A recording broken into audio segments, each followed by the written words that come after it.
घंटों के बाद आखिरकार ये फॉल्ट ट्रेस हुआ। और फॉल्ट क्या था मैं आपको बताता हूँ। गाड़ी को मैं स्टार्ट करता हूँ और जब स्विच बंद करता हूँ तो चेक इंजन लाइट चलती रह जाती है। ये देखें, सारा डैशबोर्ड खोला, सारी वायरिंग खोली और आखिरकार फॉल्ट क्या निकला है, वही फॉल्ट जो लोकल काम होता है जी। आए मैं आपको दिखाता हूँ। इस चीज़ के मैं बड़ा खिलाफ हूँ, लेकिन मैं आप कोशिश करता हूँ कि किसी भाई के खिलाफ मेरे से वीडियो ना बने और ना ही मैं ऐसा करता हूँ। इधर आए ज़रा, ये देखें, ये वायर जो है वो नीचे वायर के साथ जोड़ी हुई है, ये नीचे। अभी इसको मैं अलग अलग करता हूँ, ये देखिए, ठीक है। अभी अंदर चलते हैं जी, आए जी। अभी मैंने गाड़ी को करना स्टार्ट और फिर दिखानी है कि चेक इंजन लाइट बंद करने पे बंद हुई है कि नहीं।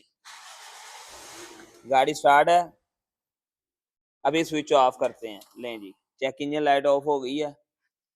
ये फॉल्ट हैं छोटे छोटे जो कि हमने खुद बनाए होते हैं। अपनी गाड़ी के अंदर कभी भी इलेक्ट्रिशियन के काम में अल्ट्रेशन ना करवाएं। अल शरीफ ऑटो। फिर अल्लाह हाफिज़।